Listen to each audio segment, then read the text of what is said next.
Welcome to Mojo Plays, and there are quite a few theories about Resident Evil Requiem, and as crazy as some of those are, when you know it, we've got some of our own.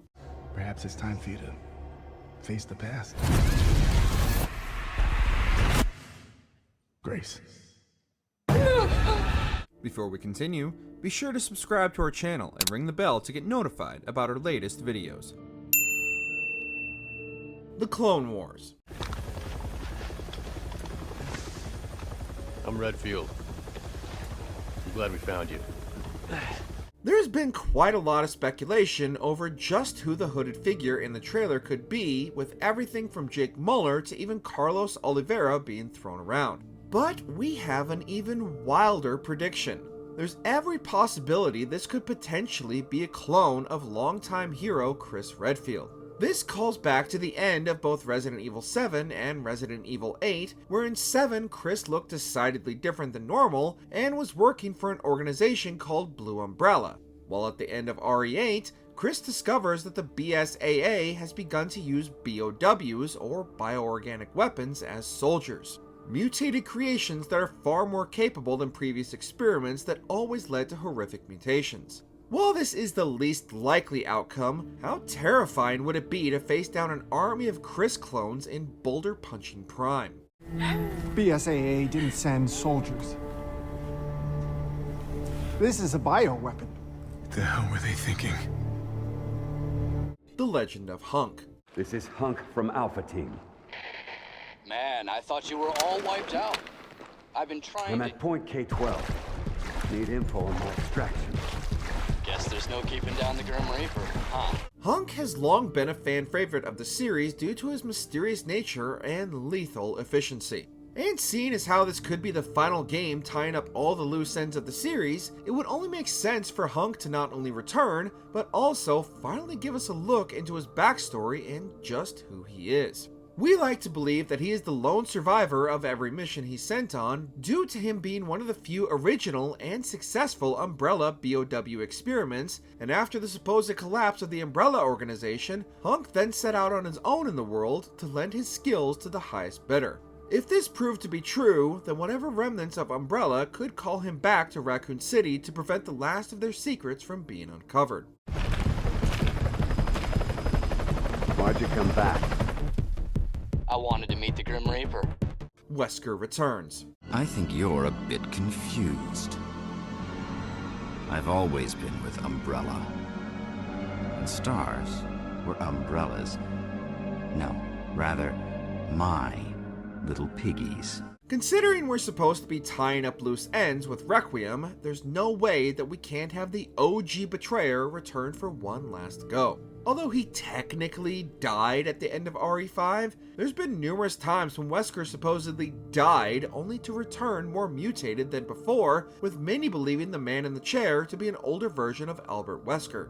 Another likely candidate to either join or oppose Wesker is the founder of Umbrella, Oswald Spencer himself, which could also send us back to the Spencer Mansion or whatever remains of it. Given his ties to Miranda and the Megamycete, there's every possibility that Spencer could have been revived and has once again resumed his position as the head of the remnants of Umbrella.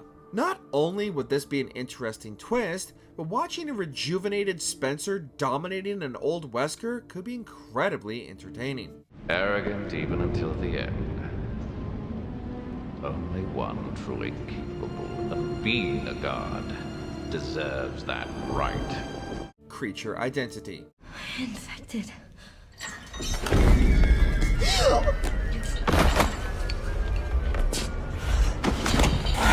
Featured heavily in the revealed gameplay, the aptly named Hag by fans relentlessly stalks Grace through the halls during her escape attempt from whatever facility she was being held in. While many initially believed this creature to somehow be an even more mutated version of Lisa Trevor, the devs have publicly stated this isn't the case. While there's every possibility they're just lying, there is another alternative that is much more relevant to Grace's story. In some of the gameplay we were shown, it's revealed that Grace's mother, Alyssa Ashcroft, had died years before, and we even get glimpses of this event in some gameplay.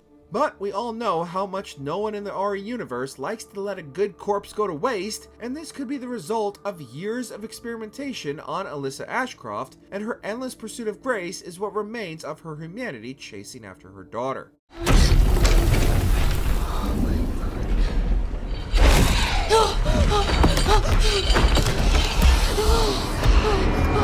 Flashbacks. But honestly, all you need to know is that this place will eat you alive if you aren't careful. Yeah, well, I was supposed to start last week, and I got a call to stay away. I wish I'd come here sooner. There have been quite a few rumors that longtime protagonist Leon Kennedy will be the second playable character in Resident Evil Requiem. But given the entry's place in the timeline, we could see a significantly older Leon returning to Raccoon City. However, for those hoping to play as Leon in his prime, Capcom could technically tell two very different yet interconnected storylines, with most of Leon's campaign being told through flashbacks. We could see Leon investigating Alyssa's murder, and the revelations he uncovers could feed into the same mystery that Grace is investigating in the modern day. If the devs wanted to get especially ambitious, player choices made during Leon's campaign could affect Grace's in the present, whether that be item placement or solving puzzles before Grace stumbles upon them during her campaign. Investigating all these strange deaths, huh? We need to keep our voices down. Have you seen the same shit I've seen? Grace bait and switch. Oh, you're FBI? Investigating all these strange deaths, huh? Leading up to Requiem's reveal, rumors were circulating that fan favorite Jill Valentine would be teaming up with Leon Kennedy in the next RE game. When it was revealed that Grace Ashcroft would instead be leading this new entry, fans were intrigued but also disappointed. Having been absent from the mainline series since RE5, Jill's return is one of the most vocal fan demands of the series. However, there is still a chance for Jill to return, especially with the significance of Raccoon City. Much like the kitchen demo for RE7, Capcom could bait and switch players with an opening chapter for Grace before switching to Jill and Leon returning to where the nightmare began in Raccoon City. Not to undermine Alyssa or Grace's importance in the narrative, but Jill deserves at least one more outing in a leading role. Give the people what they want, Capcom. I decided then and there, the ashes of Raccoon City would be Umbrella's ashes too. I would end them, once and for all.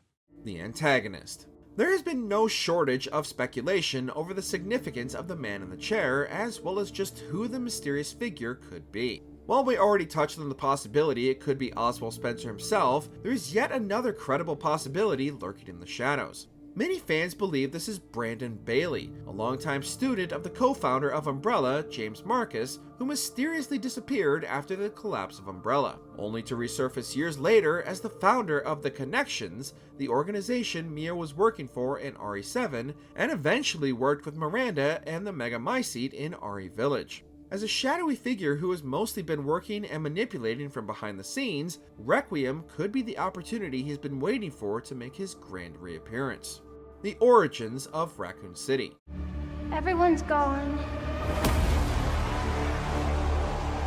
You want to get nuts? Let's get nuts. Given the significance of Raccoon City in the trailer, we believe that we will learn more about the city and the fact that after the events of RE2 and 3 and the destruction of Raccoon City, Umbrella never truly went away and instead retreated underground. Specifically, underground Raccoon City, as the entire city was built and designed to hide an enormous underground lab, and the destruction of Raccoon City was designed by Umbrella themselves with their contacts within the government, making Raccoon City seem irradiated to prevent anyone from snooping around the events of the outbreak, and allowing Umbrella to continue their experiments through numerous shell companies while their core team continued their research underground. Giving players a semi-open world Raccoon City to explore and revisit iconic locations while uncovering this mystery could blow the lore of the series wide open. It's finally over.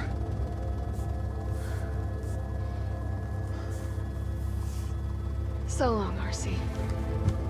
Baby daddy drama. You're not like other people, you know. You're quite unique.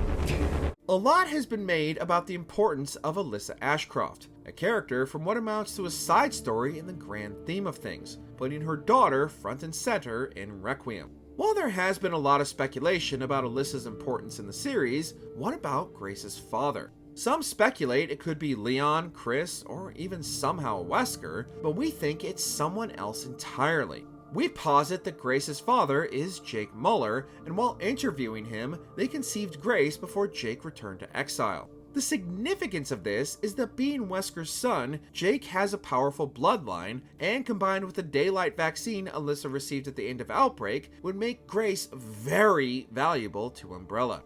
It's also likely through Umbrella's influence that Grace was sent on the investigation in the first place, with the FBI purposely setting her up to further Umbrella's inquiries into her unique bloodline. There's no escaping your destiny. The grand finale. Mission accomplished, right? Mission accomplished. According to some reports, Requiem is seen as the final entry for the existing Resident Evil timeline, bringing everything full circle by returning the series to Raccoon City. The title Requiem was even chosen as an ode to those who've come before, likely referring to the fact that it will be the final chapter for many of the series' main characters. Likewise, it's entirely possible not everyone will make it out alive. We already know that Chris is alive during the events of the RE Village DLC Shadows of Rose, which canonically takes place years after Requiem, but that leaves everyone else as fair game. Beloved characters such as Jill, Leon, Claire, and even Rebecca will likely either retire by the end of the game or have sacrificed themselves in some way to prevent the reemergence of some form of the original T-Virus. If Leon doesn't get to retire into seclusion with Ada, we riot. Can't believe I actually miss her. What's the craziest theory you have about Resident Evil Requiem? Put on your tinfoil hat and let us know in the comments. Did you enjoy this video? Check out these other clips from Mojo Plays, and be sure to subscribe and ring the bell to be notified about our latest videos.